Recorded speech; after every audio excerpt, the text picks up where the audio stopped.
विषय हमारा चल रहा है अमूर्त आत्मा का पौद्गलिक कर्मों से संबंध कैसे शरीर और आत्म प्रदेश एक स्थान पर अवगाहित है। और आत्मा अमूर्त है, शरीर मूर्त है, ये जानना था। जैन दर्शन में यह भी कहा है आत्मा शरीर से बंधी हुई है, इसलिए वह सर्वथा अमूर्त नहीं है। आत्मा का अस्तित्व या स्वरूप अमूर्त हो सकता है, आत्मा का हो सकता है, लेकिन स्वरूपगत अमूर्तता हो सकती है, किंतु वर्तमान में जो संसारस्थ है जी, वो मूर्त नहीं, पूर्णतः मूर्त नहीं है, कथनचित मूर्त है, कथनचित अमूर्त है, क्योंकि उसका शरीर के साथ संबंध है। और ये भी हमने जाना था कि उसका शरीर के साथ संबंध कब से है, कैसा है, उसको हम नहीं कर सकते, वो अनादि से, अनादि से। क्योंकि वो आत्मा जो है अगर शरीर के साथ, शरीर के बिना होती तो फिर तो एक समय के अंदर बढ़ चली जाती। इसका मतलब है कि उसका जो उपस्थिति है वो शरीर के साथ ही, क्योंकि शरीर शरीर के साथ हटते ही वो ऊपर है, तो इसका मतलब कभी भी आत्मा जो है वो शरीर के बिना नहीं थी। तो फिर इसका मतलब है कि आत्मा एग्जिस्ट नहीं करती है। आत्मा क्यों नहीं एग्जिस्ट करती है? शुद्ध आत्मा एग्जिस्ट नहीं करती है, ऊपर ही एग्जिस्ट करती है। हाँ मतलब शुद्ध रह नहीं सकती यहाँ, हाँ रह नहीं सकती, इसलिए रह नहीं एग्जिस्ट सकती। नहीं करती है। इतनी उसकी मतलब जैसे ग्रेविटेशनल पुल होता है ना, वो इतनी हल्की, इतनी सूक्ष्म हो गई कि अब यहाँ नहीं टिक सकती, अब यहाँ नहीं टिक सकती। उसके लिए कुछ वजन चाहिए, वजन चाहिए, तो कितना वजन है? अगर वजन भारी हो गया तो नीचे को ले जाती है, अगर उसके साथ जो मूर्त पदार्थ हैं वो वजन में हल्के हो गए, कितने हल्के हो गए, वो इतनी सेंसिटिव है कि अगर एक जगह मान लिया वो इतनी हल्की हो गई कि वो वैमानिक देवों में कहाँ तक जाएगी, कोई ले जाने वाला नहीं है। पहले देवलोक तक जाएगी कि तीसरे तक। तो यहाँ तक डिफरेंस है कि पहले देवलोक और दूसरे देवलोक का देखने में दोनों समान है। स्वधर्म देवलोक और ईशान देवलोक दोनों लगता बराबर है, पर ईशान थोड़ा सा उठा हुआ है। इसका मतलब डिफरेंस है, दोनों में डिफरेंस है। उसके पाथड़े और उसके पाथड़े बराबर हैं दोनों के, तब भी इसका मतलब सारे पाथड़ों का नंबर बराबर है। वो उसका पाथड़ा उससे ऊंचा है थोड़ा सा, ईशान एंगल।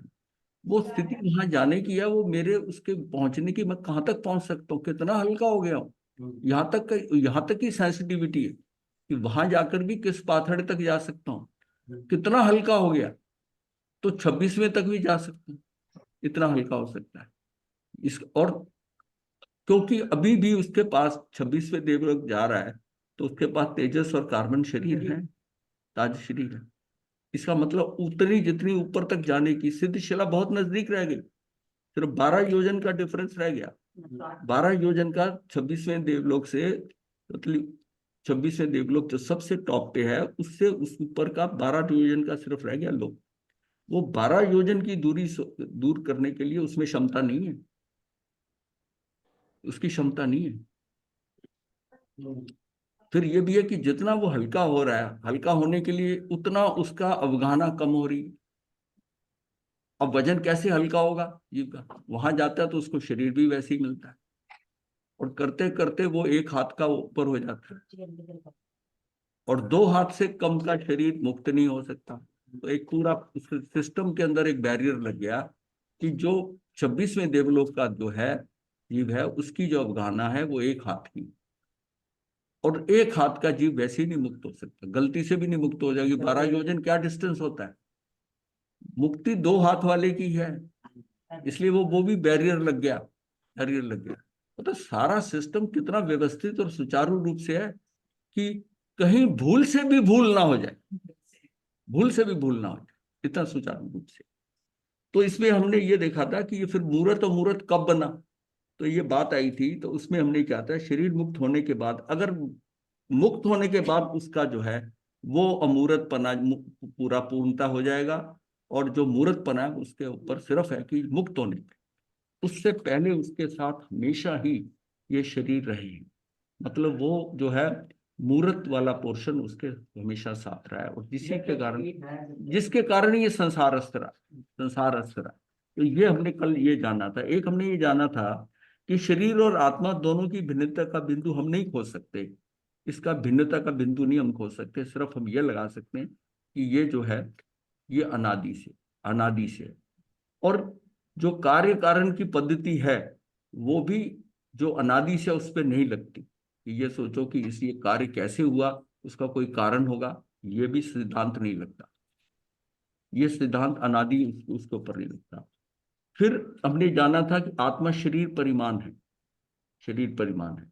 और ये भी जाना था कि इसके अंदर एक किसी आत्मा का दूसरी आत्मा से एक भी आत्म प्रदेश यानी एक भी परमाणु कम बढ़ती नहीं हो सकती, इसका हो सकता। तो ये जो बात है, प्रमाण सबका समान है, परिमाण सबका समान है, जो परमाण और परिमाण में अंतर हो सकता है, यही समझ। प्रमाण अलग बात है, उनको सब जला, परमाण सबका एक समान है। और जो उसका परिमाण है, परिमाण है, अब शब्द ये दूसरा है, प्रमाण नहीं है, परिमाण जो है उसमें अंतर हो सकता है। इसका मतलब स्वरूप तो उसका वैसे ही है सब पर। फिर ये डिफरेंस कैसे हुआ? ये उसकी, ये इसलिए उसकी जो आत्मा की शक्तियों में से 13वीं शक्ति है, संकोच विस्तारत्व शक्ति जो है, उस शक्ति के कारण वो उतनी छोटी हो जाती है, उतनी बड़ी हो जाती है। उसका जो है क्या है, परिणाम उसका बदल सकते हैं, वो शक्ति उसमें है। फिर उसमें ऐसा करने की शक्ति क्या है, वो उसकी कर्तृत्व शक्ति है, वो कि अपने अंदर कार्य वो खुद ही कर सकता है। किसी दूसरे को मैं सुख दुख दे नहीं सकता, दे नहीं सकता, पर सुख दुख के साधन प्रोवाइड कर सकता हूं। मैं किसी दूसरे के सुख दुख की परिस्थितियां क्रिएट कर सकता हूं, काम या देख नहीं करते। मैं उसको सुखी दुखी नहीं कर सकता।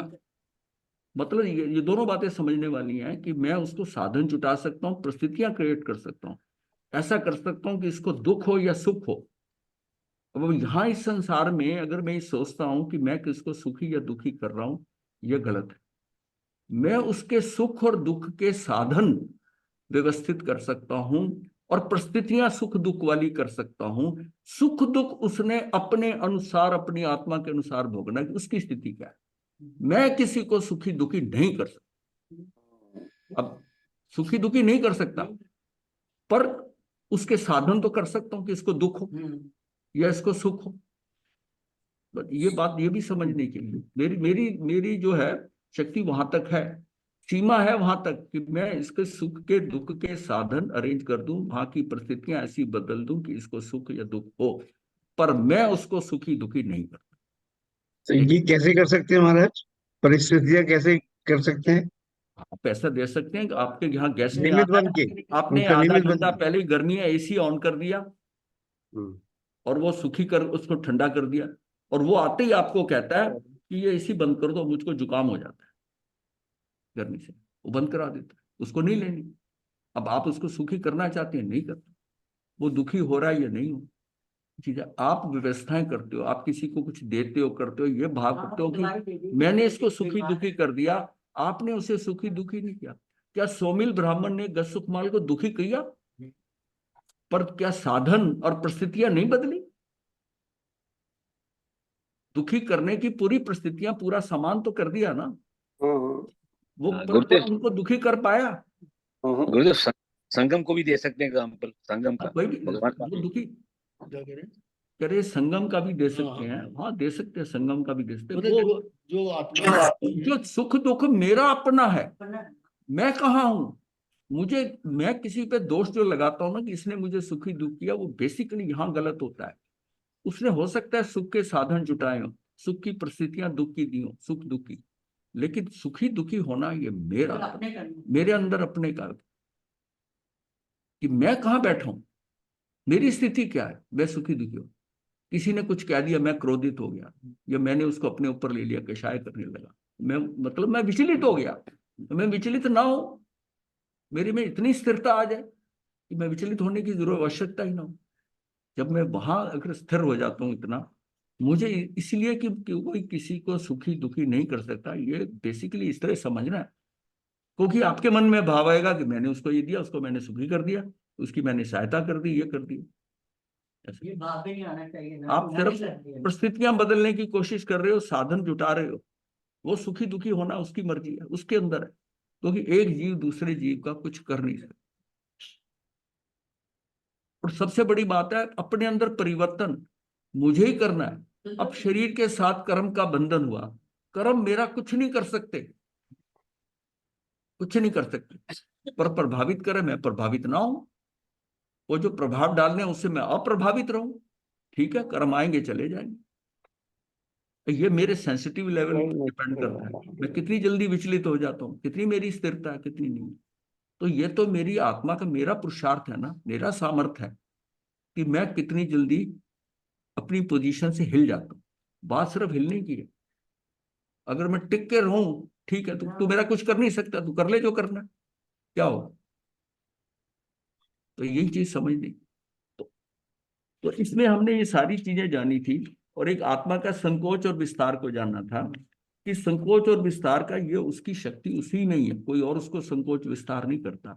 क्योंकि और एक चीज ये भी क्लियर की थी कि जो आत्म प्रदेश है, अगर चींटी का शरीर और हाथी का शरीर है, तो अगर किसी का हो तो उसका मन में भाव आएगा कि भाई उसके आत्म प्रदेश कम होंगे, वहाँ छोटी है। हाथी के ज्यादा दे दिए।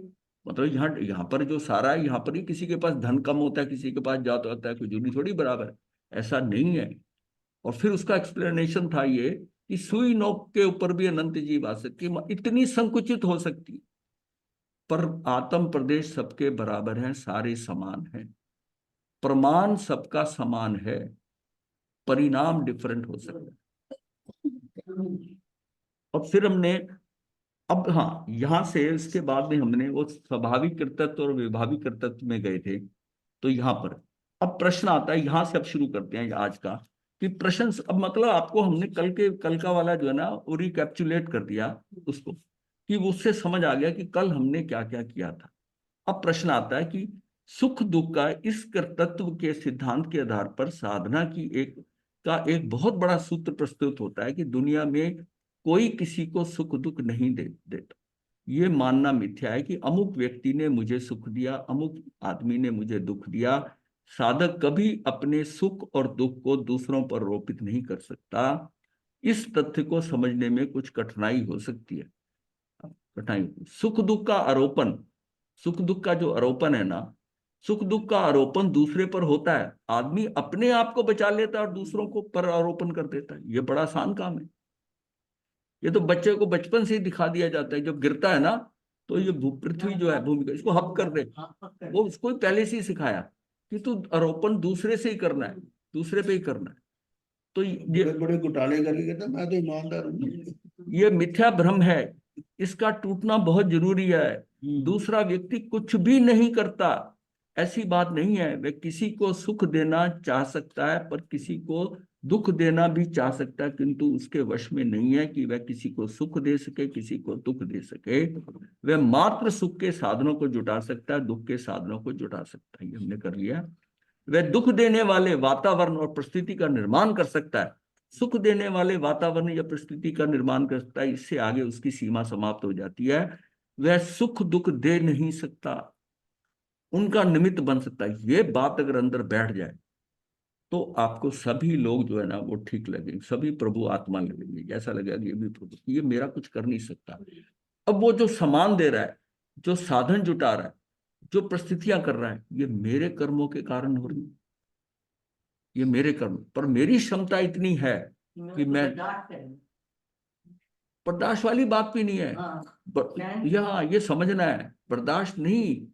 आप उसका अगर बर्दाश्त करने की कोशिश करो तो आपने वेदन किया, वेदन करते हो तो बर्दाश्त कर लिया।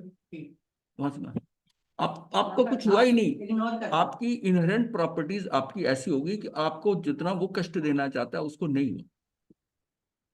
अब बच्चा जैसा होता है ना, बच्चे को माता पिता डराते हैं, कहते हैं, इसको समझाते हैं, करते हैं, थप्पड़ भी लगाते हैं, मारते हैं, वो बच्चा सही हो जाता है। नहीं होना चाहे तो, और होना चाहे, सही होना चाहे तो माता पिता की एक आंख देख करके इनको ये पसंद नहीं है, सही हो जाएगा। सही होना उससे नहीं है, आपने उसको ठीक नहीं कर सकते। वो अगर अंदर ये भाव कर रहा, मार लो जितना मारना है, क्या कर लोगे मेरा। बचपन में बच्चा भी ये सोच लेता है, और फिर और ढीठ होकर और जिद्दी होकर दिखाता है उनको, उनको बताता है कि देखो आपने उस टाइम तो मुझे मार लिया, अपनी क्षमता आपकी ज्यादा, मैं कमजोर हूं, जब मैं होऊंगा तो ठीक करूंगा, मैं ठीक करूंगा। उस टाइम वो थोड़ा ऐसा कि उसको लगता है निर्बल हूं, सबल ने मुझे मार दी। ये बात जब समझ में आ जाएगी ना, तो उसको आप ठीक नहीं कर रहे, उसको समझाओगे तब भी ठीक हो जाएगा, मारने से नहीं ठीक होगा। वो ठीक होना उसकी मर्जी है, उसके अंदर क्या पड़ा हुआ है, उसका आगे भविष्य क्या है कि उसने माता पिता के कहने से सुधरना, वो वैसा ही सुधरे। अच्छा, माता पिता भी कैसे मिलेंगे उसको? उसके कर्मों के अनुसार मिलेंगे। उसको पीटने वाले माता पिता मिलेंगे, प्यार से समझाने वाले, प्यार से भी बच्चे समझ जाते हैं। ये उसका अपने कर्म है कि उसको सुधारा जा रहा है, माता पिता उसको ट्रैक पे डाल रहे हैं, उसको माता ऐसी मिली है इतनी ज्ञान कि वो उसको बड़े प्यार से समझा रही है, धीरे धीरे संस्कार डाल रही है, कर रही है। ये सब माता नहीं डाल रही, उसके कर्मों के कारण उसको मिल रहा है अपने माता पिता से। सुख से मिल रहा है या दुख से मिल रहा है? दुख से मिल रहा है तो उसको थप्पड़ लगा लगा के सिखाएंगे। कुछ लोगों ने ऐसे भी सही करा है, मार मार के भी सही किए, सही करें। अब वो सही होना भी उसके है, पर किस तरह सही होना है, जीव के कर्म कैसे हैं कि उसकी पिटाई खाकर, मार खाकर उसको सही हो। किसी ने प्यार से किया, वो तो सारा इतना व्यवस्थित है, फिर वो किसी पे दोष देने की जरूरत ही नहीं। और उसमें बोलते हैं, कर्म का बंधन तो फिर वापस चालू हो जाएगा ना। वो दूसरे, वो तो यही तो है, यही बात है ना। उसका लक्ष्य क्या है? उसका लक्ष्य क्या है? उसको जो बच्चा है उसको कैसे माता पिता मिल रहे हैं। अब जो माता उसको भी मारने के बाद मारने के भाव से मिल रही है, ये कैसे भाव से उसके समझाए? माता पिता ही नालायक हो, माता पिता ही, तो फिर उसको क्या होगा? वो उसको तंग करेंगे, मजबूर करेंगे। लेकिन उसके कर्म और उसकी क्षमता क्या है? अब सुलस को उसके माता पिता जो हैं, वो कार्ल सॉकरी उसको बदल सका? नहीं बदल सका। और अभय कुमार ने उसको, कार्ल सॉकरी को कितना बदलने की कोशिश करी, नहीं बदल पाए, नहीं बदल पाए।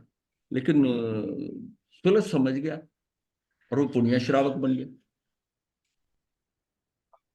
मतलब ये मैं समझता हूं कि भगवान ने ये जो बात कही कि काल सॉकरी की, केवल ज्ञानियों की बात ऐसी होती है कि जैसे होता है ना कि आदमी कहता है कि बेटी को कहे और बहू सुने, तो इस तरह होता है कि जब वो किसी चीज कहती है, उन्होंने काल सॉकरी का नाम ले दिया भाई उसको बचाने। अब ये लोग सोचते हैं कि ये सुझाव क्यों दिए भगवान महावीर, ये सुझाव क्यों दिए जब इन सुझावों से कुछ हो नहीं सकता था। उसकी प्रतिक्रिया थी, वो केवल ज्ञानी थे, फिर भी उसे कहा कि तेरी दासी जो है वो मुझे दान दे, काल सौकरी कसाई का। उस काल सौकरी कसाई के चक्कर में सुलस का कल्याण होना है। वो स्थितियां ऐसी पड़ी हैं कि उसका ध्यान काल सौकरी के पास गया और ये सोचा कि ये तो हम बदल सकते हैं उसको, कि 500 जो है भैंसे मारने का तो बदल जाएगा। अब बदलना किसने था? वो उसने बदलना था। वो सारे निमित्त आके मिल रहे हैं, सारे निमित्त मिल रहे हैं। अब दादी का क्या है कि दादी जो है वो मेरे दर्शन करे आकर, दर्शन करे, उसने आंखें फोड़ दी, उसकी आंखें, मतलब कर्मों की व्यवस्था कितनी, मतलब कि कहाँ कैरम बोर्ड खेलते हैं ना, निशाना किसी गोटी पे लगाते हैं, चली कोई चली जाती है। ये बिल्कुल इस जीवन में ऐसा है कि कौन किससे जाकर कहाँ लगेगी और कौन चली जाएगी और नहीं जाएगी, मतलब ऐसे अटकते हैं काम और ऐसे बनते हैं काम। तो ये व्यवस्था कैसे चलती है? वो अपने हिसाब से चलती है, व्यवस्था चलती है, पर जो कार्य होगा वो कर्मों के अनुसार हो, कर्मों के अनुसार हो। तो ये सारा ही जो है ना, ये कर्म की फिलॉसफी ऐसी है कि इसमें जितना डिस्कस करें, आप ये समझिए कि इसका मतलब है कि तेरे हाथ में कुछ नहीं है, तू बस, तेरे हाथ में एक है, तू अपने आप को स्थिर रख ले, अपने आप को स्थिर रख ले। बाहर की आंधी, ऐसे होता है ना, आंधी तूफान मिट्टी आती है, तो फिर क्या करते हैं? क्या करते हैं कि खिड़कियां दरवाजे बंद कर लो, बस धूल नहीं आए, अपनी धूल नहीं आए। बस इसी तरह है कि अपने आप को संभाल के रखे, अपने आप को संभाल, और वो अपने आप को संभालते संभालते अंदर की क्षमता ही वैसी हो जाती है, उस स्थिति वैसी बन जाती। तो इसमें इस संदर्भ में आएगी बात उसकी कि संदर्भ दुख का है। गत सुखमाल मुनि को ध्यान मुद्रा में खड़ा देख सौमिल ब्राह्मण के मन में प्रतिशोध की आग भभक उठी। उसने सोचा मेरी कन्या के साथ इसकी शादी निश्चित की गई और ये उसे छोड़कर सन्यासी बन गया। इस चिंतन से उसके प्रतिशोध की आग अत्यधिक तीव्र हो गई। उसने सोचा इसे तो अभी मार डालना चाहिए। उसने मुनि के सिर पर गीली मिट्टी पाल बांधकर शमशान में अंगारे डाल दिए। अब हम इस भाषा से सोचेंगे कि गत सुखमाल मुनि को कितना दुख दिया। अब जब कई भाषा जो लिखी गई है ना, कि उसने कहा मेरा ससुर पगड़ी बांध रहा है, ये सारी जो है ना ये अलंकारिक मतलब बताने के लिए उस सिचुएशन के लिए है, और सारी व्यवहार की भाषा, वो उसमें निश्चय में कुछ भी नहीं है।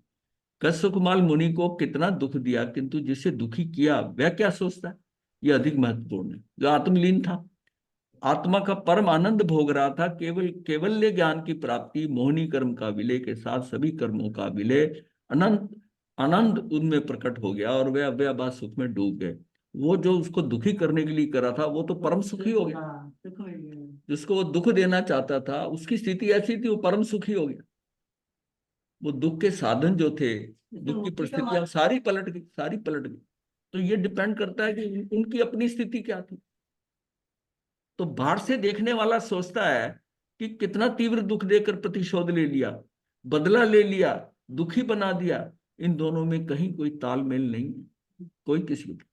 हमारे अंदर भी जो बदले की भावना आती है ना किसी के प्रति, इसका ऐसे कर दे, इसका ऐसा कर दे, वो भी गलत है। तू बदला ले सकता है क्या? तू उसको क्या क्या और तू क्या उसे हो बांध सकता? रहा है कुछ वो भी। अपने कर्म बांध रहा है, क्योंकि जैसा बदला लेने का भाव आया, मेरी आत्मा शुद्ध होगी। अब उसका तो कुछ हो ना हो, तेरा हो गया। पर तेरा जो है राज ऋषि प्रसंजन, तेरा सातवीं नरक का बंद हो गया। उसका तो कुछ नहीं हुआ, उसको तो पता भी नहीं है। जो विरोधी है, जो उसको अपोनेंट है, उसको तो पता ही नहीं है।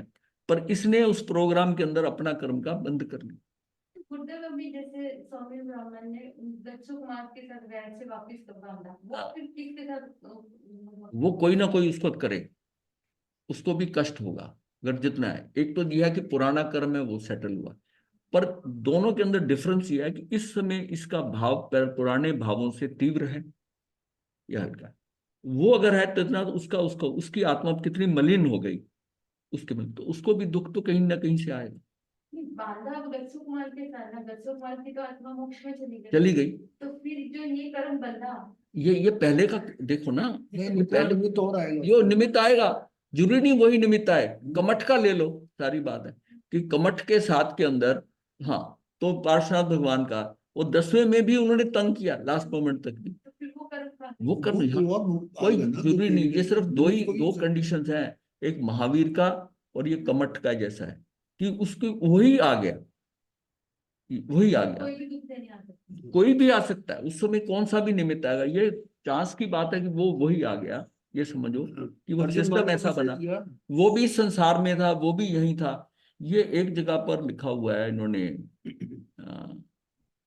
तो किसी संत, किसका नाम था जिनने उत्तराखंड सूत्र लिखा लुधियाना में, फूलचंद जी। फूलचंद जी का। फूलचंद महाराज जी का एक जगह वर्णन आया था कि उस जीव का भी अनंतानुबंधी कषाय हो, अभी हो, और वो इस संसार में हो, तो संभावना है कि वो आए, वो उसका आ सकता है। तो एक लाइन लिखी हुई है बस, उसमें और कोई ज्यादा नहीं लिखा कि जो जीव उसके पास आएगा, चांस है कि दोनों ही जीव मौजूद हैं यहाँ पर, और एक का जिसने बदला लेना उसका अनंत अनुबंधी कषाय पड़ा, तो उसके कारण ये संभावना है कि वो आ जाए। बस इससे ज्यादा नहीं लिखा हुआ। बाकी ये जरूर है, कर्मों के निमित्त में चेतन आएगा कि अचेतन आएगा।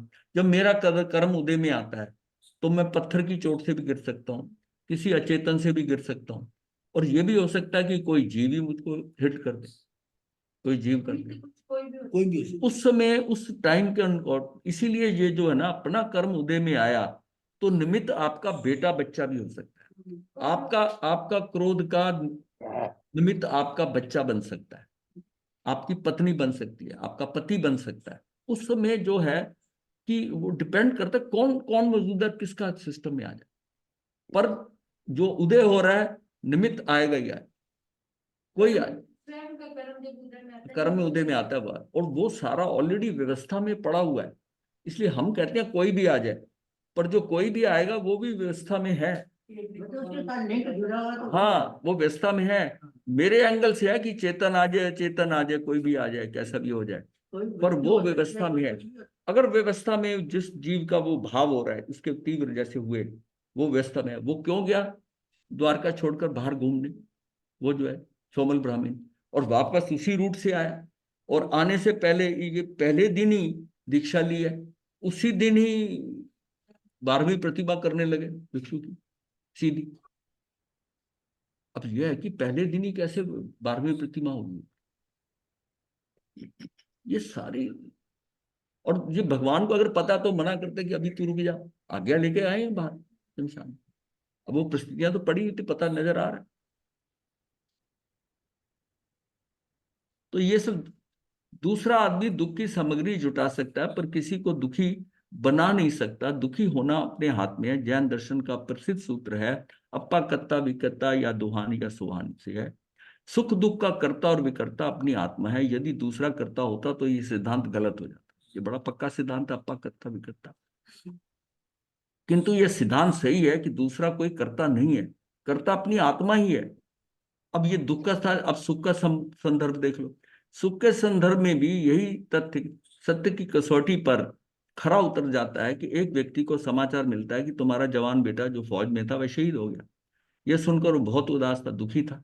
नौकर स्वामी को दुखी व उदास होने के कारण नहीं जान पाए। वह उसके आगे पर हर सुविधा जुटाने लगे। गर्मी का मौसम था, पंखा चला दिया, वातानुकूलित यंत्र चला दिया, पीने के लिए ठंडा पानी रख दिया। जितनी सुविधाएं जुटाई जा सकती वह सारी जुटाई, किंतु स्वामी की उदासी नहीं मिटी। सारी सुविधाएं समक्ष होने पर भी कोई किसी को सुखी बना नहीं सकता। दूसरा मात्र सुख सुविधा सामग्री जुटा सकता। ये जो हमारे अंदर कर्ता और अहम भाव आता है कि मैंने इसका ऐसा कर, मैंने समाज को सुधार दिया, मैंने परिवार को सुधार दिया, तो ये सारी चीजें जो है ना, ये तू सुधारने वाला है कौन? वो असली स्थिति हो कि तूने जो किया एक माध्यम बन के किया और तेरा करना था, उनका होना था। इस बात के लिए तू कर्ता भाव क्यों ला रहा? क्योंकि कर्ता भाव लाते ही उसका कर्म का बंध है, वो फंसता है। कर्ता भाव हटाना है। कर्ता भाव आते ही उसके अंदर भोक्ता भाव भी हो कि मैंने इसका किया। जब ये भाव आता है तो उसके साथ ही ये जो उसका रिएक्शन है कि वो भी मेरा करे कभी, ये बच्चे मुझे कभी सुखी देंगे, ये परिवार में मैंने भाइयों को सेट करा, मेरे भाई मेरा कहना माने, ये मेरा कहना माने, मेरी मर्जी से परिवार चले, ये भोक्ता भाव है क्योंकि मैंने इनका किया। भोक्ता भाव, वो करे या ना करे वो उनकी है, तेरे कर्म की। इस अब माता पिता है, वो अपनी मर्जी से कोल्लू के बैल बनते हैं, वो लगे जाते हैं। और कई ऐसे भी हैं माता पिता, उन्होंने बच्चे को घर से ही निकाल दिया, घर से भी निकाल दिया, पानी में बहा दिया, पेटी में डाल के बहा दिया। अब उसकी लालन पालन कहाँ होना है? वो कहाँ होना? कर्ण का केस ले लो, कंस का ले लो, कंस को लो, तो ये सारे क्या है कि उसका, उसकी लालन पालना, उसकी पालना माता या उसके अभिभावक कौन बनना है, कैसे बनना है, जहां पैदा हुआ वहां नहीं हो। तो मैंने एक बताया था ना कि एक केस जो है वो यहाँ पर, उसने जन्म ले लिया क्रिश्चियन फैमिली के अंदर, पर उसको ध्यान आया कि उसको कि भाई मेरे माता पिता तो दिल्ली में है, दिल्ली में है। हाँ, वो दिल्ली में है। तो हमें मालूम पड़ा, उससे मिले, डिस्कस किया, सारा किया कि तुम्हें क्या चाहिए। और वो अपनी माता की भी, इस पिछले जन्म की माता की भी सेवा कर की उसने, अब पिता की कर रहा है, दादा की सेवा की है और उन्हीं के साथ रहता है। उसका आने का प्रोग्राम है यहाँ पर, पता नहीं कब है वहाँ केरल का। हाँ, केरल का। और बहुत टॉप फैमिली थी और बहुत ये बड़ी फैमिली है। बहुत फैमिली। और हाँ, वो आने की बात हुई थी। तो मतलब ये जो है ना, मतलब he is PhD in management, double double नहीं, PhD in management from IIM. और उसने फिलॉसफी के अंदर पीएचडी ऑक्सफोर्ड यूनिवर्सिटी लंदन से की हुई है। मतलब इतना कैलिबर होते हुए भी उसको पूरा सारा ज्ञान है। क्यों? ये बड़ा मतलब अस्वाभाविक है। लेकिन वो माता पिता की सेवा, आज वो पिता अकेला है तो उसकी सेवा कर रहा है, पिछले जन्म का बेटा। छोड़ के काम। इसलिए से इतनी फैमिली के लिए ज्ञान है या कुछ और भी ज्ञान है? थोड़ा बहुत है, थोड़ा बहुत है, थोड़ा बहुत है। एक दो बार डिस्कशन किया उसने, है। वो आत्मा की जो है ना फिलॉसफी, दर्शन को पढ़ते पढ़ते आत्मा के अंदर उस लेवल पे पहुंच गया। और उसने देखो बात करता है तो एक लगता है कि बहुत गंभीर आदमी है, बड़ी अच्छी आदमी, मतलब इतनी सूचना। और उनके मतलब अब बात ये है, अब उस पिता की सेवा करनी जो पिछले जन्म का बेटा है वो आकर कर रहा है। ये इसका मतलब ये कितना कितना व्यवस्था में पड़ा हुआ है कि अस्वाभाविक चीजें भी घटित होती हैं। अपने वो उसकी उस जन्म की बात है, बस सिर्फ वो साल के अंदर सिर्फ क्रिसमस के दिनों में वहां 15-20 दिन जाता है वहां पर अपनी पुरानी फैमिली के साथ। जो कि इस बार की जो उसकी रियल फैमिली। तो ऐसा इतनी चीजें घटनाएं देखी है ना, ये सारी चीज समझ में आती है कि कितना व्यवस्था में पड़ा हुआ है, कौन आपका कर रहा है, कौन नुकसान कर रहा है। तो इसका मतलब है कि आप थोड़े से अलिप्त हो ना, असंग। हम चीजों में बहुत फंसे हुए हैं, डेलिबरेटली, विचार पूर्वक ही हमने, मैंने इसका कर दिया, उसका कर दिया, उसने मेरा नहीं किया। ये कर क्या है, ये अपने अंदर पुष्ट करना है अपने को कि सारा व्यवस्था में, तो अपने आनंद में, तो अपने आनंद में। किसी ने कर दिया तो वो भी सिस्टम में पड़ा था, नहीं कर दिया तो भी ठीक है। दोषारोपण किसी पे करने की जरूरत नहीं है। मतलब कर्मों को कैसे हम ना बंधने दें, सारी बात ये है ना। जितना जितना मैं विचलित होता हूं, जितना मेरे आत्म प्रदेशों में हलन चलन होता है, मेरा कर्म बंधेगा। जितनी स्थिरता आती जाएगी, मुझे वो इफेक्ट ही नहीं करे। अब वो इफेक्ट के लिए आपको सेल्फ शुरू में तो ऑटो सजेशन देनी पड़े, ऑटो सजेशन से होंगे, और फिर धीरे धीरे जब स्थिरता आ जाएगी, ऐसे आत्म प्रदेश हो जाएंगे, स्पंदन ही नहीं होगा। उसकी अपनी माता, अपनी पत्नी सामने आ जाएगी, उसको कुछ फील ही नहीं होगा। इसका मतलब है कि वो अब स्पंदन ही खत्म हो गया, स्थिरता इतनी आ गई। ये सारा खेल स्पंदनों का है ना।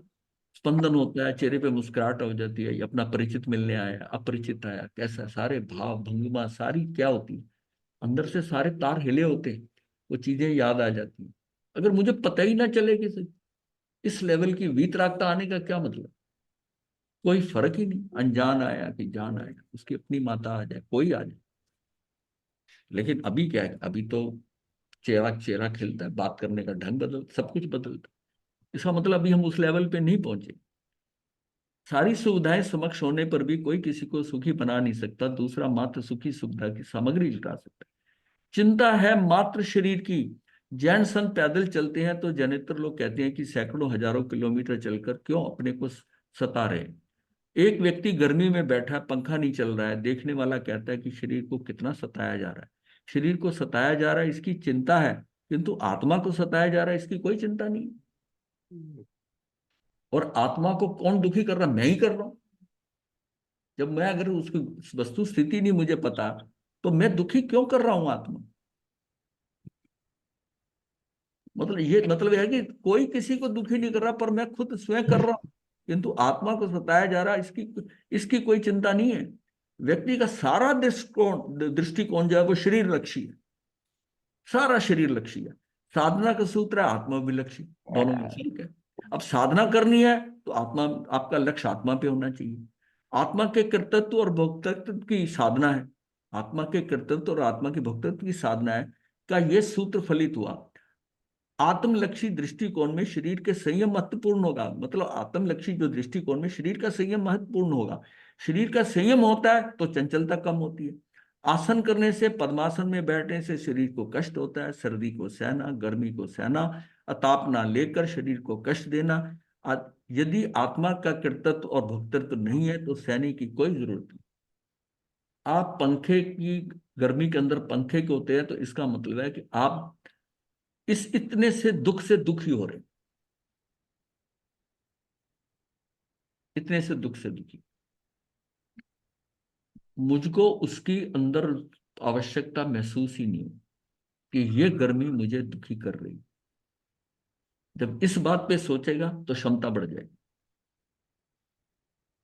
अब पंखे लगे हैं, करे, लेकिन उसका बेनिफिट उसको क्या होगा कि मुझे नहीं दुखी कर गर्मी में। ये जो भगवान ने जो मार्ग जो है ना, संयम का मार्ग, इतना कष्टकारक क्यों बनाया है। तभी कहते हैं ना, कंठ का किरण, ये सारा जो मार्ग ऐसा है, इसी से ही उसकी स्टेबिलिटी फैक्टर बढ़ेगी। बाहर की चीजों से प्रभावित नहीं हो तो अब अंदर की स्थिरता आती जाए। और जितना हमें इतनी गर्मी, इतनी सर्दी, ऐसा हो गया, ऐसा हो गया, जितनी ज्यादा हम सिस्टम के साथ, उसके साथ जैसा सिस्टम चाहता है उसके अनुसार हम पैरेलली चलते हैं, समानांतर चलने की कोशिश करते हैं, वो वाइब्रेशन हमारे में आती है। वो उसको अलग ही कर दो, उसके बराबर चलना ही नहीं, पैरेलल चलना ही नहीं। गर्मी है, सर्दी है, मतलब ये अपने के अंदर क्षमता हमने डेवलप करनी जितनी धीरे, कि गर्मी मुझे इफेक्ट नहीं करे सर। हम सुविधाएं चाहते हैं ना, हाँ, सुविधाएं चाहते हैं। ज्यादा सुविधाएं मिलेंगी। हाँ, सुविधाएं भी इसलिए सुख हो रहा है ना। वही तो वो साधन जो बाहर है, साधन और परिस्थितियां से मैं इफेक्टेड हो रहा हूं, तो फिर जो जो दुख आएंगे आत्मा पे उससे भी उतना ही प्रभावित होऊंगा। दुख आएंगे शरीर के स्तर पर आएंगे। अब लिंक है, अब मैं गर्मी नहीं सहन, जितनी जितनी गर्मी सहन रहा हूं, जितनी सहन शक्ति बढ़ने का मतलब है कि मेरे अंदर अपनी चंचलताएं खत्म हो रही, मुझे बड़ी जल्दी हिला नहीं रही, ये मेरी क्षमता बढ़ रही है, अंदर की क्षमता बढ़ रही है। ये अपने सहने के कारण हो जाता है। अब सहन शक्ति कोई बाजार से खरीदी थोड़ी जा सकती, ये तो अंदर डेवलप करनी है। उसके डेवलप करने के तरीके क्या है कि आप जो है, जो विषमताएं आ रही हैं उसके उन अनुसार उसको सहजता से लो। विषमताओं को सहजता से लेना पड़ेगा। विषमताएं तो इस संसार जीव के अंदर आएंगी आएंगी, हर पल आएंगी। उसकी मर्जी का भोजन नहीं मिलेगा, उसकी मर्जी का मिलेगा, उसकी मर्जी का कोई सम्मान नहीं करेगा, वो सारी चीजें आएंगी। शिष्य भी बराबर चाहता है कि गुरु मेरी बात को अप्रिशिएट करे, गुरु चाहता है कि शिष्य मेरी सम्मान करे। सारा वो सारी अंदर एक्सपेक्टेशन, जितनी अपेक्षाएं हैं, वो जब फलित नहीं होंगी तो हम हिलते हैं, हमारे अंदर हिलता है, वाइब्रेशन चंचलता आती है और आएंगी। उसको आप जबरदस्ती रोकने की वाली बात नहीं, अपनी आत्मा को उस सामर्थ्य तक ले जाना कि उसमें वो भाव ही ना आए, वहां ले जाना पड़ेगा कि वो भाव ही ना आए। आत्मलक्षी होना शरीर लक्षित होना को कम कर देता है। जितना जितना आत्मलक्षी हो जाएगा वो शरीर लक्षिता को कम कर देगा। इससे सहन करने की बात स्वतः फलित होती है। दर्शन की दो धाराएं हैं, दर्शन के क्षेत्र में दो धाराएं हैं, एक आत्मवाद और दूसरा अनेक आत्मा। कुछ दर्शनों का मत है कि आत्मा एक है, जैन दर्शन अनेक आत्मवादी, इसके अनुसार आत्मा अनंत है, प्रत्येक आत्मा स्वतंत्र है और कोई आत्मा ईश्वर का अंश नहीं है। वो क्यों मानते हैं कि हम कहते हैं अनेक आत्मवादी, कि आत्मा जो परमात्मा एक कोई एक इंडिविजुअल नहीं है। हम ये कहते हैं कि आत्मा जो है वो हर जीव एक आत्मा है, परमात्मा। वो आत्मा जो है वो परमात्मा है, आत्मा ही परमात्मा है। इसलिए हम उसकी बूंदे नहीं, हम बूंदे नहीं, हम खुद ही ईश्वर हैं, खुद ही ईश्वर है। मतलब हमारी सबकी अपनी जो है ना खुद की सत्ता है, पूरी है सत्ता। और ऐसी कोई महासत्ता नहीं जिसमें हम सत्ता सारी जाकर सम्मिलित हो जाएंगे। हमारी ऊपर भी सत्ता सबकी अलग अलग है और हम सब ईश्वर बन सकते हैं। अब ये जो बात आती है ज्योत में ज्योत समा गई, ये तो दूसरे धर्मों से लिया है। भजन गाने भी बने हुए ज्योत में ज्योत समाते थे। ये जो है कहाँ ज्योत समझिए, सारी ज्योतें अलग है ऊपर, कहाँ समा गई है? प्रकाश है। क्या चीज? ज्योत का जो प्रकाश है वो सारा मिला हुआ है। ना ना, सबका अपना अपना प्रकाश है। जैसे जैसे ये ट्यूब चल रही है, प्रकाश तो एक ही हो रहा है ना। उसमें भी सब है। अगर लाइट की आप फोटो देखोगे ना, लाइट इसकी कम है इसकी ज्यादा, मैं दूसरा बल्ब जला देता हूँ, तीसरा जला देता हूँ, इसमें 100 बल्ब जला देता हूँ, फिर बात सबकी तो अपनी अपनी लाइट है ना, सबकी अपनी, कोई किसी का किसी से मेल नहीं है। असंग बिल्कुल ये संग का चक्कर तो यहाँ पड़ा हुआ है संसार में। ये मेरे संग है, ये मेरे साथ है, मैं अकेला हूँ, ये करूँ। वहां क्या है? कुछ नहीं। हाँ। बाकी ज्यादा डिटेल में तो पहुंच के बात होगी। अभी तो दूसरे पहुंचे, उन्होंने जो बताया उसी को बोल रहे हैं हम। हर आत्मा का अपना स्वतंत्र अस्तित्व है। संख्या की दृष्टि से अनंत अनंत आत्माएं हैं और उन सबका अपना अपना कार्य है। अकेली आत्मा जन्म लेती है अर्थात नया शरीर बनाती है। वास्तव में आत्मा का जन्म मरण नहीं होता, शरीर का जन्म मरण होता है। यहां तक कि पौद्गलिक शरीर की पुद्गलों का भी जन्म मरण नहीं होता, मात्र पुद्गलों का परिणमन होता है। ये सारा खेल परिणमन का हो रहा है, ना किसी का जन्म हो रहा है ना मरण हो रहा है। वो सब हमें लग रहा है, हमें लग रहा है कि ये इस शरीर में चला गया, यहां चला गया। एक्चुअल में तो सारा अनादि से परिणमन हो रहा है। परिणमन उस प्रवाह के अंदर चल रहे, बहते प्रवाह में। तो पर्याय पर्याय पर्याय नवीन होती है। व्यवहार से कहा जाता है कि अकेली आत्मा जन्म लेती है, अकेली मरती है और अकेली आत्मा अपने सुख दुख का संवेदन करती है। उसका कोई हिस्सा नहीं बांटता। कृत्य कर्मों को भोगने में भी कोई भागीदार नहीं बनता। सब कुछ अपना होता है। प्रत्येक आत्मा स्वतंत्र है, उसका अपना सुख, अपना दुख, अपना संवेदन, अपना ज्ञान, अपना जन्म, अपनी मृत्यु, अपनी चिंता करो, क्योंकि अपना किया कर्म अपने को भोगना है, दूसरों को कोई बीच में नहीं आना, दूसरा कोई बीच में नहीं आएगा, अपने को ध्यान में रखो। अब यहां ये हो रहा है कि मैं संसार को सुखी कर दूं, इसको कर दूं, अब क्या है। इसीलिए तो मंत्र हाँ जी, इसके लिए तो मंत्र तंत्र जादू टोने में इस आपको सुखी करना। नहीं, संसार को सुखी करने में, पर जो संसार को सुखी कर रहा है वो खुद दुखी हो जाएगा। एक और सबकी मुक्ति का विचार है, दूसरी ओर अपनी मुक्ति का विचार है। मुझे मुक्त होना है, दूसरों की दूसरे जाने, मतलब दूसरों को दूसरे जाने, मुझे कोई चिंता नहीं करनी। अपनी मुक्ति का विचार और समष्टि की मुक्ति का विचार, दोनों दृष्टिकोण में बड़ा अंतर है। एक अपनी इंडिविजुअल की, व्यक्ति की मुक्ति, और एक समष्टि की, सबका विचार, उसकी मुक्ति, दोनों में बड़ा अंतर है। व्यवहारिक पहलू से देखे तो एक आत्मवाद से एकता फलित होती है, सब आत्माएं एक है। इस अद्वैतवाद से एकता की साधना फलित हुई। कहा गया कि सबको एक ही अनुभव करें। प्राणी को ईश्वरीय अंश मानने वाले कहते हैं कि हम सब एक ही पिता के पुत्र हैं और हमारा एक ही परिवार है। ये बात बहुत अच्छी है, पर व्यवहार में कोई भी व्यक्ति अपने आप को एक पिता का पुत्र नहीं मानता, सब बटे हुए हैं। इसलिए हिंसा, आंतक अपराध, दूसरों को सताना, दूसरों के प्रति क्रूर व्यवहार करना चल रहा है। सगा भाई भाई को कर सकता, कौन है, कौन किसका? घर का एक सदस्य सबको खत्म कर देता, घर का एक सदस्य। और नेपाल का राजा था, पूरा परिवार खत्म कर दिया एक। ये क्या है? कौन कौन अपना कौन है? लेकिन लड्डू जय मिलाते सी हाँ। वो जड़े लुटने वाले सी सारी मारे गए। हाँ, सब बटे हुए हैं। इसलिए हिंसा, आंतक अपराध, दूसरों को सताना, दूसरों के प्रति क्रूर व्यवहार करना चल रहा है। एक ही पिता के पुत्र हो तो ये भी नहीं चल सकता। सच्चाई ये है कि एक बाप के 4 बेटों में भी विरोध और विग्रह चलता है। ये दर्शन के अनुसार एकत्व की बात फलित नहीं होती। हम सब समान हैं, किंतु व्यवहार से यह फलित नहीं होता है। जैन दर्शन के मानने वाले भी समानता के आधार पर व्यवहार नहीं करते। सब आत्माएं समान है, किंतु व्यक्ति का व्यवहार सबके प्रति समान नहीं है, उसमें बहुत विषमता है और सारा व्यवहार विषमतापूर्ण चल रहा है। हम ही कितना बदल जाते हैं। ये कौन सा श्रावक आया, ये कौन सा आया, ये मेरा प्रिय आया, ये प्रिय आया, ऐसा है। पूरी सारा सिस्टम बदल जाता है, ऑटोमेटिक सिस्टम है। उसको देखते ही सारा व्यवहार बदल जाए, सारा सिस्टम बदल जाए। आत्मवाद दार्शनिक पहलू, व्यवहारिक पहलू पर एक आत्मवाद और अनेक आत्मवाद, दोनों में किसी की भी बहुत सफलता मिली ऐसा नहीं कहते। मतलब दोनों में किसी को भी बहुत सफलता मिली हो ऐसा नहीं कहा जा सकता। किसी व्यक्ति ने भले ही भावना के स्वर में कह दिया कि मैं तब तक मोक्ष नहीं जाना चाहता जब तक सब मोक्ष ना चले जाए, नहीं जाते। ये विवेकानंद का है वचन। विवेकानंद ने कहा कि मुझे अगर 100 बार भी यहाँ पर जन्म के आना पड़े और जब तक यहाँ गरीबी या यहाँ पर इनइक्वालिटी है, असमानता है, मुझे यहाँ पर जन्म लेते रहे। जैन धर्म की फिलॉसफी ये नहीं। जैन धर्म की,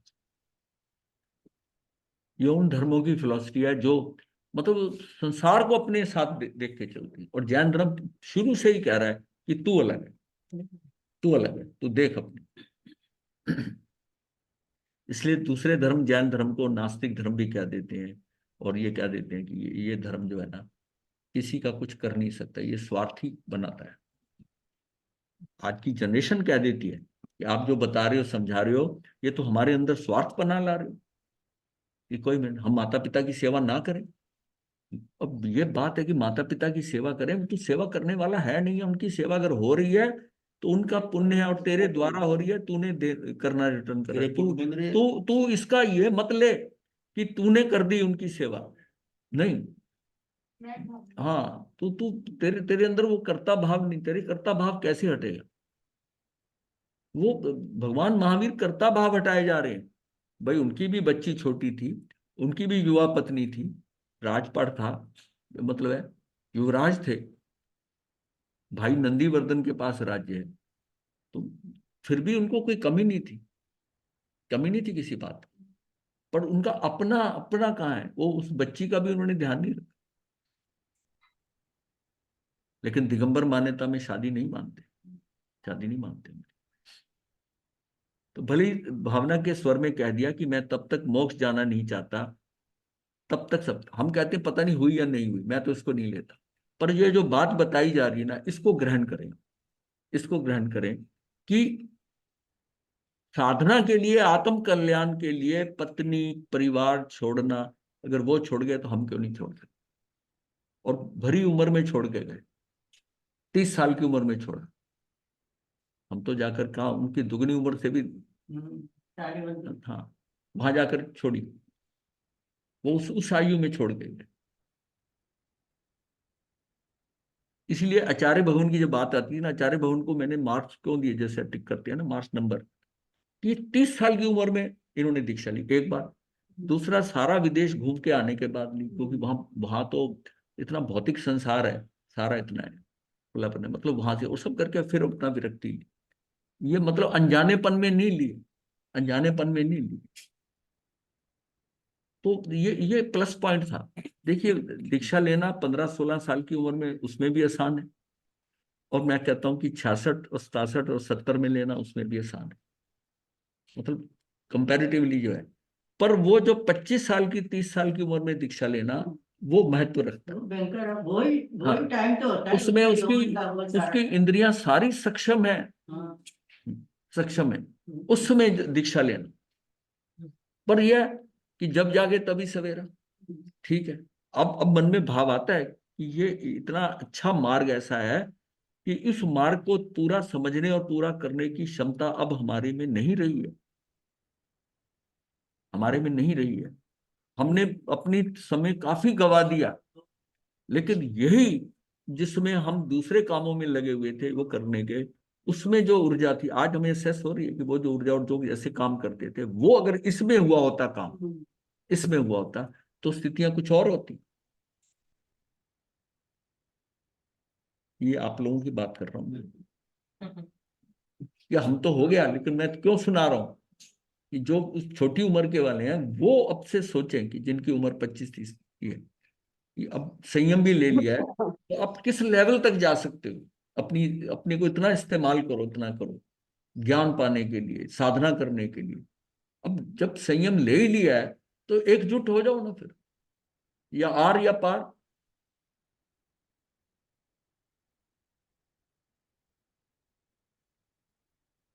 क्या काम है मुझे? नीचे नीचे योगी लाइन, अच्छा इसको पेज को उठाओ।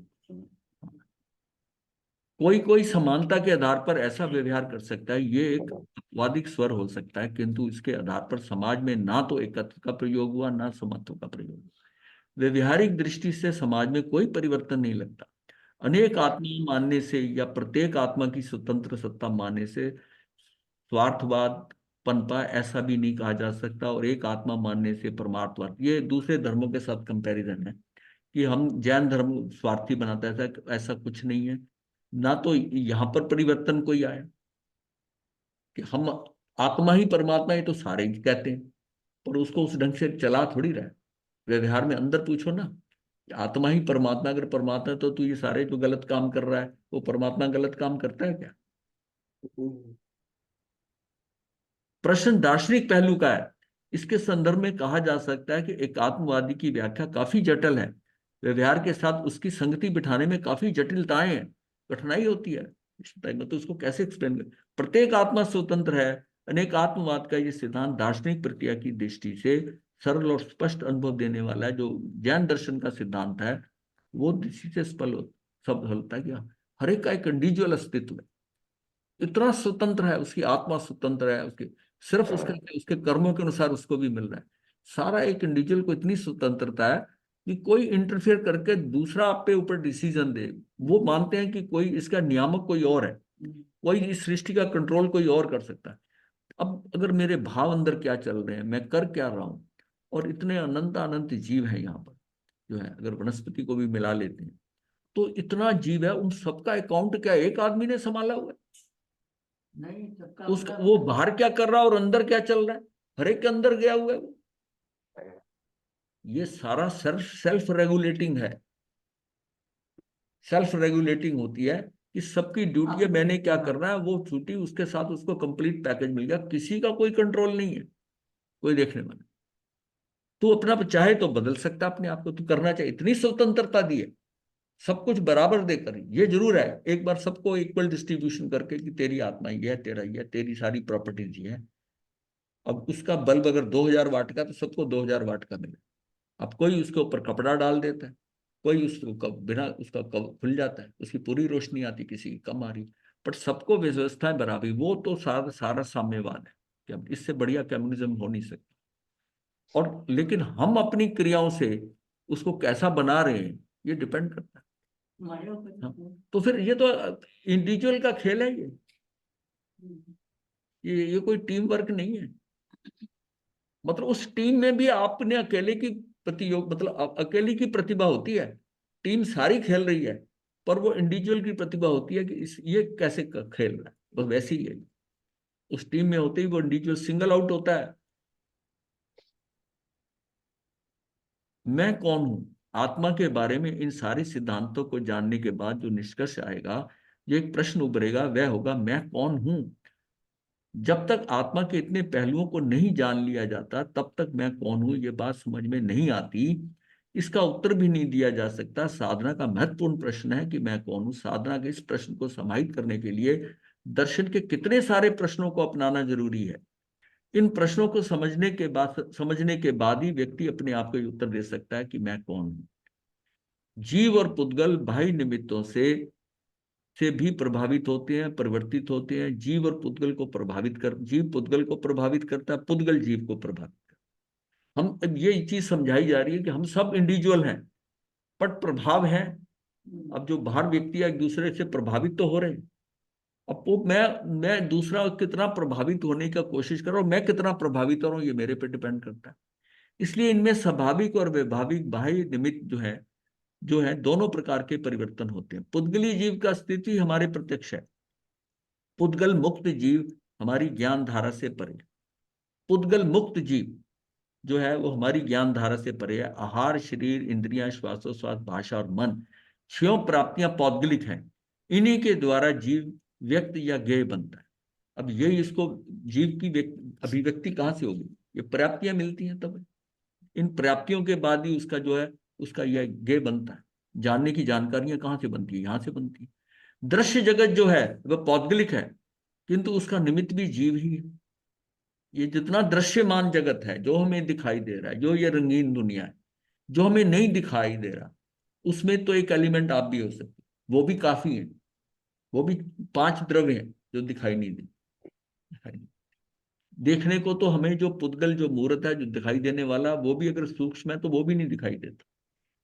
हमारी दृष्टि इतनी स्थूल है, लेकिन जिसकी सूक्ष्म है केवल को उनको दिखाई दिया, उनको पता, उन्होंने बताया जो है।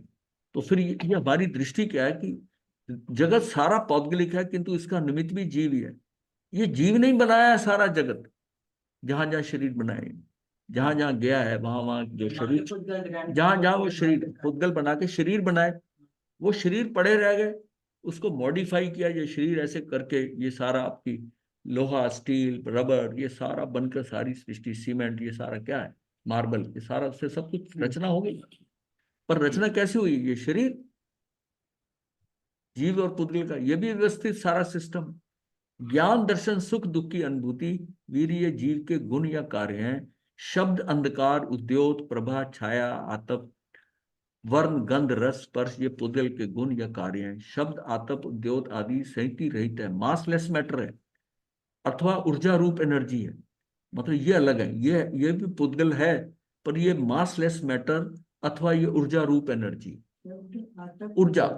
ये मतलब ये जो शब्द है, शब्द क्या है, शब्द भी जो है ये पौद्गलिक है, पर इसका रूप क्या है, ये मास, ये एनर्जी रूप है, बोल रहे हैं एनर्जी। हाँ, जो भी है। हाँ, वैज्ञानिक शोधों से यह प्रमाणित हुआ है कि पुद्गल शक्ति में और शक्ति पुद्गल में परिवर्तित हो सकती है। ये आइंस्टीन का जो फार्मूला है, E=mc² जो वाला है, उसमें क्या है कि एनर्जी पुद्गल की मतलब एनर्जी में कन्वर्ट हो सकता है, मैटर, दोनों कन्वर्टिबल है, कन्वर्टिबल नहीं ना, ठीक है, मतलब नहीं, आपका जो कन्वर्ट हो जाता है एनर्जी के, वो भी तो मैटर ही है, वो भी तो मैटर ही है ना, एनर्जी भी मैटर है। हाँ, एनर्जी भी मैटर है, mc² वाला। अदरवाइज यहाँ पर इम्बैलेंस हो जाता। अगर परमाणु में कई चीजें एनर्जी में जा रही हैं वो एनर्जी में जो है अगर वो इसका वो सेम नहीं होता तो फिर कैसे होता भाई? फिर एक द्रव्य और होता। 6 द्रव्य जो है उसमें 5 द्रव्य, एक जी द्रव्य वो अलग निकाल दो, 4 द्रव्य वो अलग निकाल दो, ऊर्जा भी पुद्गल बाकी है। सारा बाकी एक ही द्रव्य है। या तो फिर भगवान की वो बात गलत हो जाएगी, 6 द्रव्य है लोक में। जो छठा द्रव्य है उसकी वैरायटियां हैं सब। उसको तो आप ऊर्जा में ले लो, पुद्गल में, फिर फर्क कैसे है? फिर एक ही द्रव्य तो है जो पुद्गल मूर्त पुद्गल ही है। उद्गल है। ऊर्जा भी पुद्गल है। उसकी वैरायटी में वो एनर्जी की वो एनर्जी, बात समझ में आ गई ना आप? अब ये जो जिनकी दृष्टि में जो कई कई कई मुझे पता है किताबों में ऐसे वर्णन लिखते हैं, वो अपनी शोध ऐसे करते हैं, वो लिमिट है। उनको ये बताओ कि फिर 6 द्रव्यों में से कौन सा द्रव्य है? एक द्रव्य अलग होना चाहिए था। अब हमारे पास जितना मूर्त ये सारा खेल हो रहा है, एक पुद्गल के ऊपर हम बात कर रहे हैं, बाकी सबका तो कुछ करने की बात ही नहीं। 4 तो अपने हिसाब में ही है। अब खेल किसका रह गया? जीव का और पुद्गल का। अब जीव के अंदर कैसा है, जीव को भी समझ आ गया, और बाकी जो दृश्यमान है ये पुद्गल है, जो मेरा नहीं है और जिसको मैं समझता हूं मेरा है। अब जो ये सारा है इसकी फॉर्मेशन क्या है कि ये कन्वर्ट भी जो होता है ये एनर्जी में भी होता है। ये जो एटम बम है, एटम बम है, वो जो एटम बम मार रहा है उसमें उसमें क्या पुद्गल है? अब उसमें कितनी ऊर्जा है? वो उस मैटर से ही निकली। वो मैटर जो था वो एटम है, वो कन्वर्ट हुआ उसमें, चाहे वो फ्यूजन या फिशन की प्रोसेस से हुआ, तो ये सारा जो है वो सारा ऊर्जा में कन्वर्ट हो गया।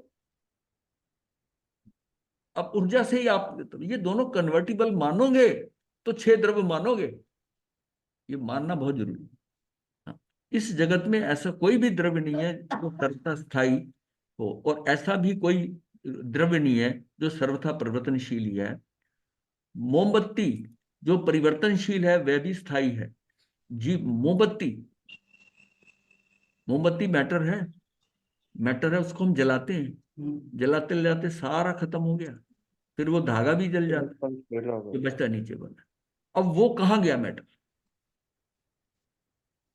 कहाँ गया? मोमबत्ती से समझ आ गया? स्थायित्व और परिवर्तनशीलता की दृष्टि से जीव और मोमबत्ती में कोई अंतर नहीं। जीव के प्रत्यक्ष से जो परिवर्तन होता है वो प्रत्यक्ष है, किंतु जीव में भी प्रतिक्षण परिवर्तन होता है, वह प्रत्यक्ष नहीं है। इसीलिए हमारी दृष्टि में किसी भी वस्तु का अस्तित्व व्यक्त व्यंजन पर्याय से होता है। ये हमारी व्यंजन पर्याय कुछ समय की पर्याय है, व्यंजन पर्याय। अर्थ पर्याय एक समय की होती है। अर्थ पर्याय सूक्ष्म सक्रियता है कि हम किसी वस्तु का अस्तित्व मानने में सफल नहीं होते। अर्थ पर्याय लेंगे ना, सूक्ष्म सक्रियता से लेंगे, ये पर्याय है। अब पर्याय को समझना हमारे लिए कितना मुश्किल होता है। और द्रव्य और गुण जो है वो हमारी समझ में आते हैं क्योंकि उसमें स्थायित्व है, वो गुण है। गुण गुण भी पता है कि ये गुण जो है वो गुण है और ये द्रव्य है। वो पर्याय वाली बात जरा जल्दी नहीं समझ आती।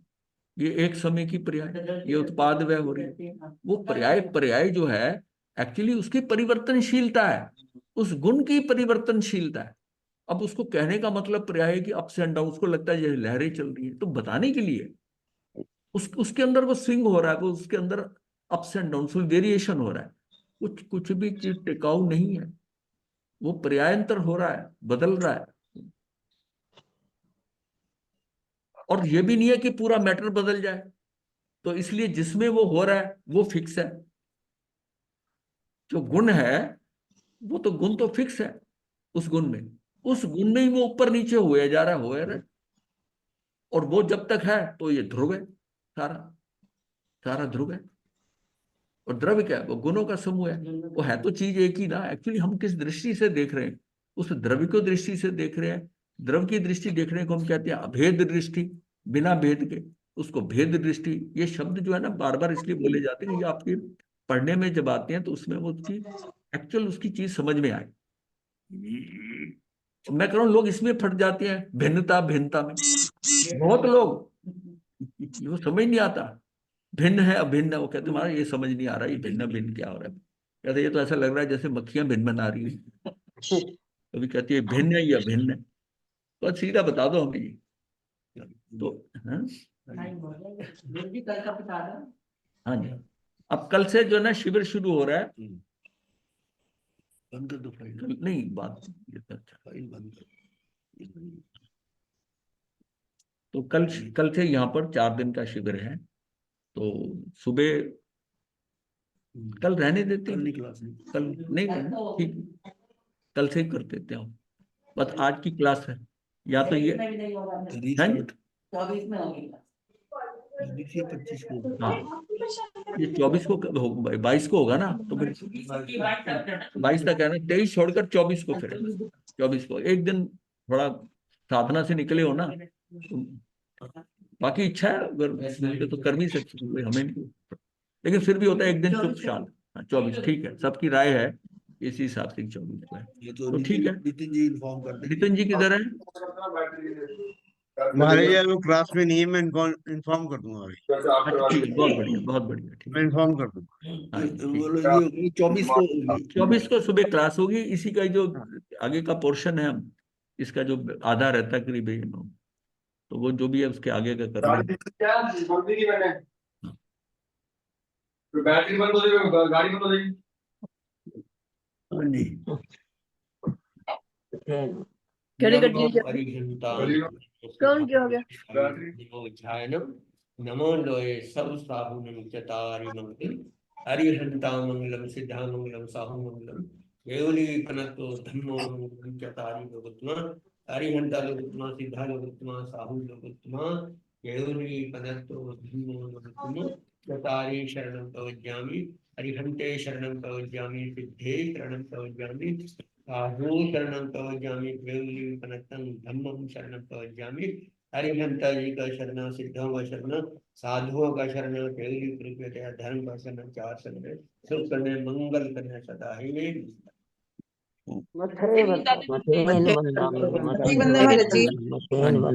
शिविर कौन करने आ रहा है? डॉक्टर अमिता? नहीं गुरुदेव इस बार अच्छा ठीक है। रश्मि